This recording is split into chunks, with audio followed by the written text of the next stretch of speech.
I'm going to take a drink.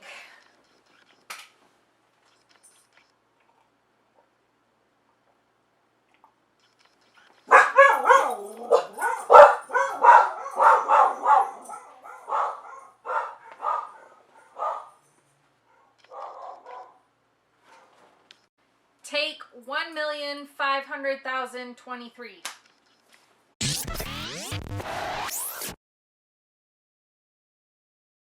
I keep trying to do this, but I just like, I keep saying a lot, and then I remember things and have to go back, and so we're just going to try this all over again. Okay, so I left you guys off letting you know that I was going to have a miscarriage. It was a pretty depressing movie, or video I should say, and I'm not very happy about it because all I do is complain about it. So this continues on kind of like on a depressing subject, but I'm hoping that, you know, things will change and we'll get this channel to be more like me, happy and peppy and going. And so, but for now, since this is the season that I'm in, I left you off letting you know that I was going to have a miscarriage, but it hadn't happened at that time. So let me just try to kind of get on the same page with all the dates. May 4th was the first day of my period. May 17th is when I had my ultrasound to determine when I could take the Avidral injection. So about that time is when I ovulated.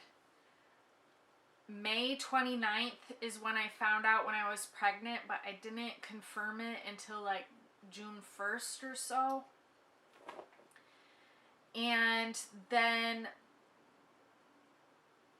it was June 30th, I believe, was when I had my first ultrasound.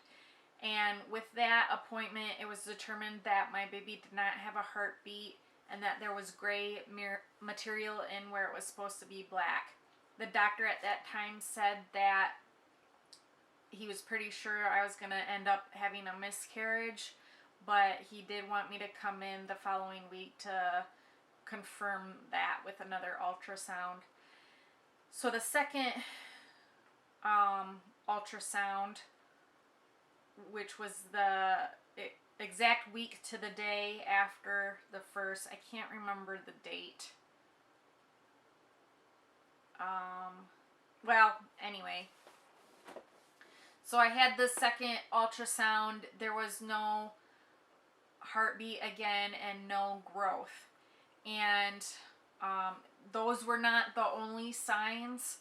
I also was getting weekly HCG levels done, and those were declining, even though it was a slow decline.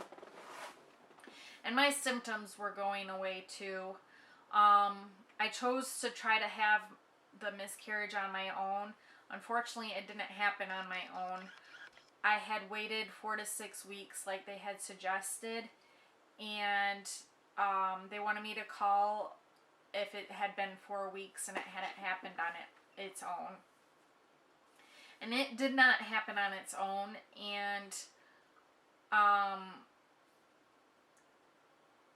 but there were kind of some signs that maybe it was trying to happen, or so I decided to wait an extra week. So it was 5 weeks when I finally got the appointment scheduled to do a manual vacuum aspiration.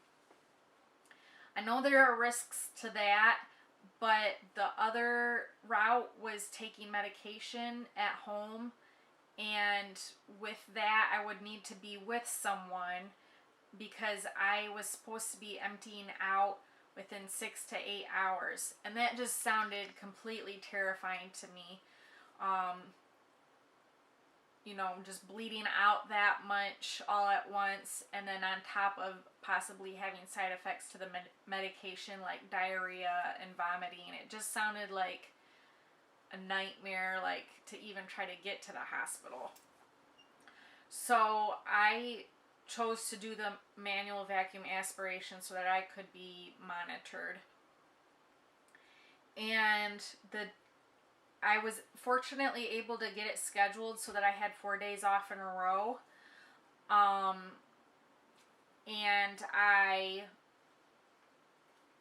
So the midnight of your procedure, you're not supposed to have clear liquids. Or, I mean, you're supposed to have clear liquids. You're not supposed to eat anything. And so that morning, I had a large glass of water and just a little bit of Sprite. And on the way into the procedure, I was looking at my phone and I was kind of feeling car sick. So I put the phone away, just kind of relaxed and tried not to move too much. But I was just not comfortable, and every little movement I made, it was very nauseating and I was dizzy. So I called into the office and got a hold of the receptionist, and they put me on hold. While I was on hold, I did vomit on my own, and my husband pulled over, and I just handed the phone over to him so that he could talk because I was just vomiting. And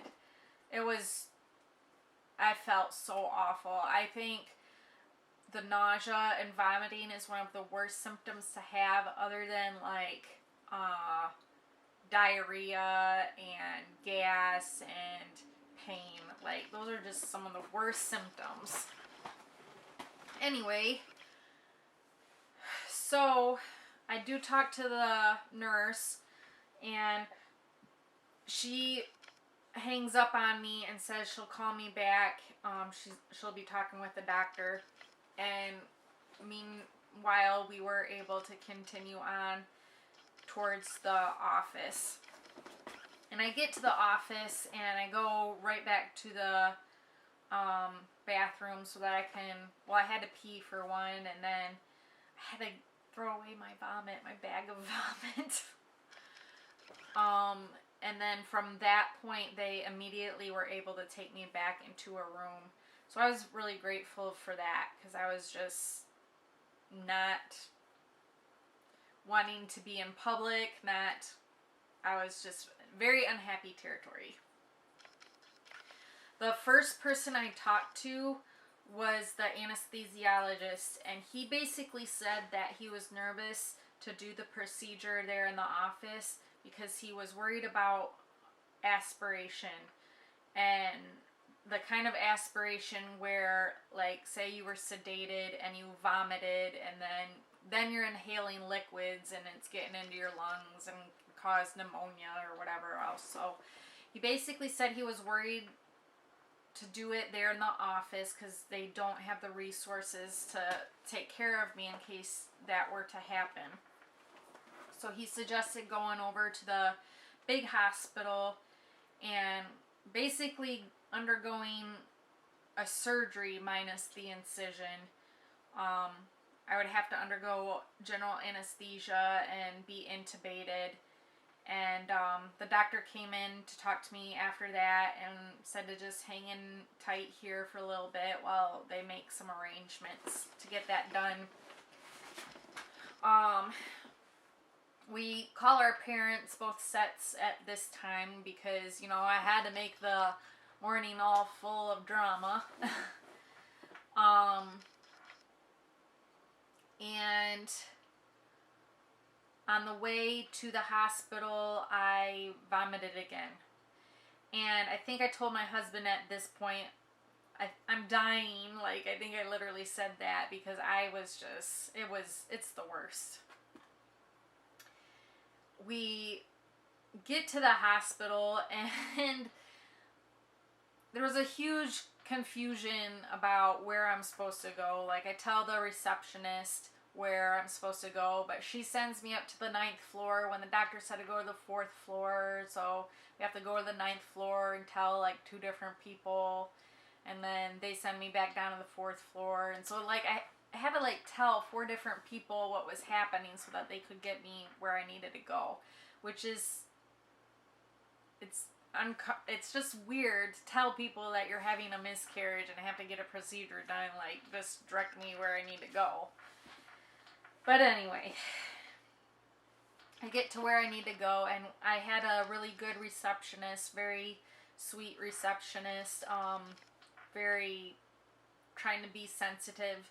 She gives me a side room, like a consultation room, just private, which was nice. I think she kind of did that because it's a woman's hospital, but it's also a children's hospital, and the reception room, or like the waiting room, was just full of children. So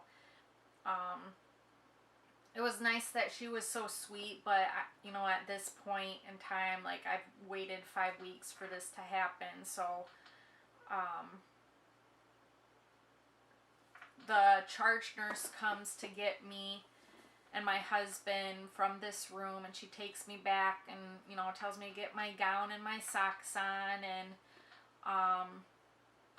I think at this point my husband gets really worried, and I'm not really certain if they were just really anxious to get this done because they were worried of like infection, or if they were just trying to fit me into their schedule.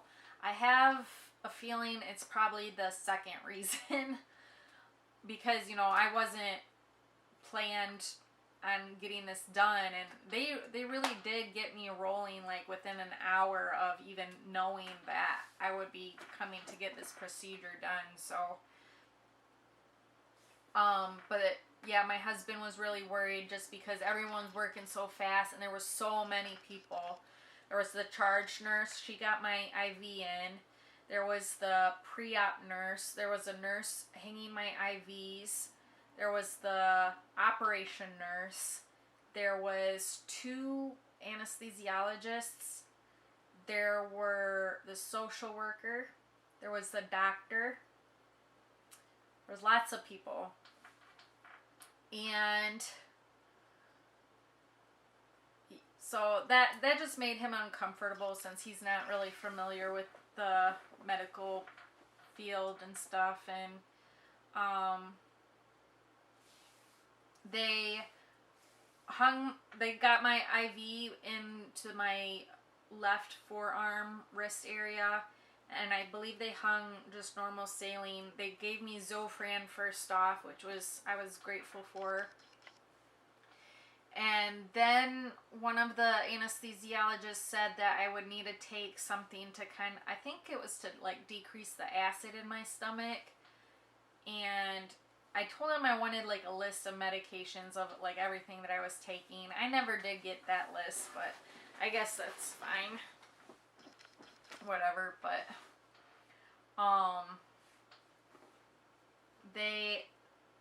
so I had to take this drink to decrease the acid, and it tasted like licorice. And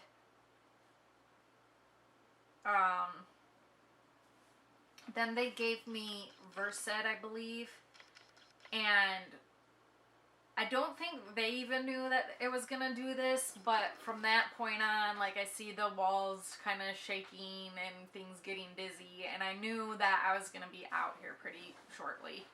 And so I take my glasses off, throw them to my husband. I think they start wheeling me off, but I mean, I just fell asleep so quick. I don't even know really what happened from that point. I do feel like I remember seeing surgical lights above me.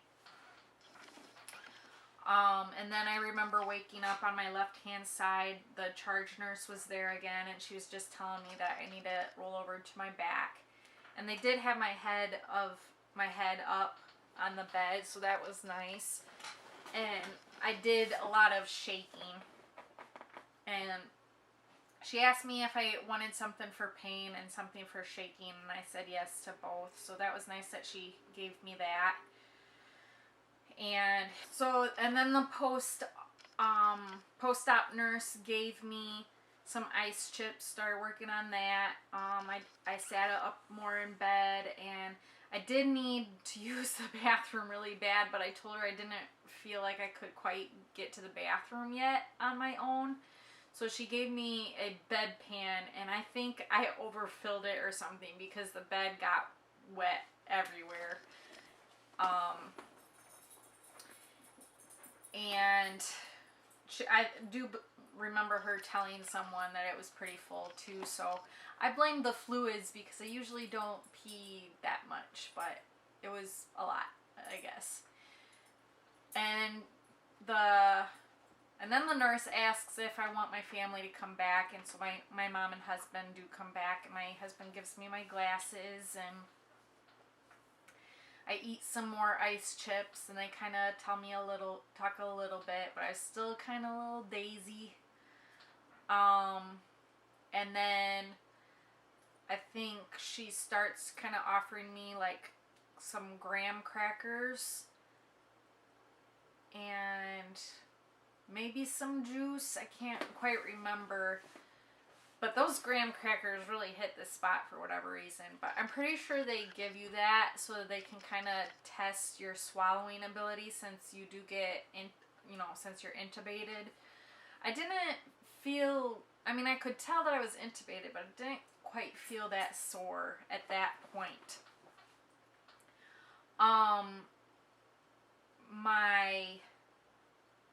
And then, she lets us finally go back to, I get my regular clothes on, and we start kind of working towards discharge. I get my arm wrapped up around where I had my IV site.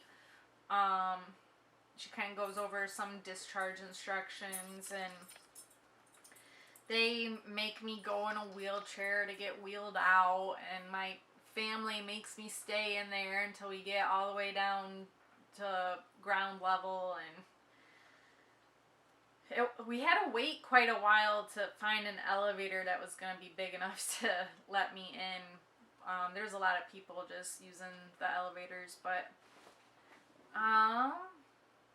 it was just kind of embarrassing because I felt like I could have done it, but you know how it goes. Pride's out the window. But yeah, my parents, both sets of parents came, and I went home and basically did a lot of sleeping and watching movies. And the second day, however, was the worst. I felt some cramping, but it was actually muscle pain everywhere. And I think that had to do with the general anesthesia. From my research, a lot of neck and shoulder pain, and then like high abdomen pain. Just muscly though, just aches everywhere. I think I took a bath. I had like a mat laid out on my couch that kind of vibrates and provides warmth. I had like a massaging pillow. I think we used all the drugs that I could take. And I did have issues with constipation several days later, but I tried to work on that too. And my throat was sore, but I feel like it was the worst soreness on the third day, I believe. And on that day, I was able to go to church, but I wasn't able to hang out that long. Like, I think we had to leave from eating lunch pretty quickly because I was just wearing out. And I did sleep a good portion and then watch some movies and just hung out the rest of the third day. And then the fourth day, I went gallivanting around. But then I started kind of feeling like, I don't know if you've gotten heat sick and just kind of feel like you just want to cry for no reason, and you're hot, and I don't know how else to describe it, but that might have just been because I was out gallivanting so long. Did like a couple hour drive. I mean, I didn't drive, but and then got some blueberries, and I don't know, it was just a really long day. So I needed all 4 of those days, so I'm glad that I was able to have those off. So, since then, I have been trying to figure out what to do with my life. I know I need a hobby because I am going crazy. Trying to think of what my hobby should be. I've been doing a lot of thinking about school, but I don't know about that just because getting a bachelor's degree compared to an associate's degree in nursing, you don't really earn that much more income, if any.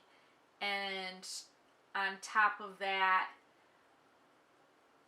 like, you're not really I don't know. Like, you can do more paperwork stuff, but, like, it's not like there's any more skills necessarily. So I don't know. I'm just trying to figure out. I don't want to be a manager. I just want more job opportunities. So just trying to figure out if I should go back to school or what I should do with my time. I just know I need to fill it with something because I'm having too much time to think, and that's not good. And then I'm sure you're asking what happens from here, and I don't have an answer for that. I don't want to try right away. Both Steven and I don't want to try right away. It's emotionally exhausting. I mean, we've been trying for more than 2.5 years to get pregnant, and then we finally get pregnant, we're elated, and then I miscarry. And the doctor at this point says that he thinks it's genetic, but I don't really know. I know I have Polycystic Ovarian Syndrome. I know I have a higher risk of miscarrying, and I know I need to feel my healthiest, and I don't know. I know I'm young and that I need to keep trying while I'm young, but we need to not rush right now.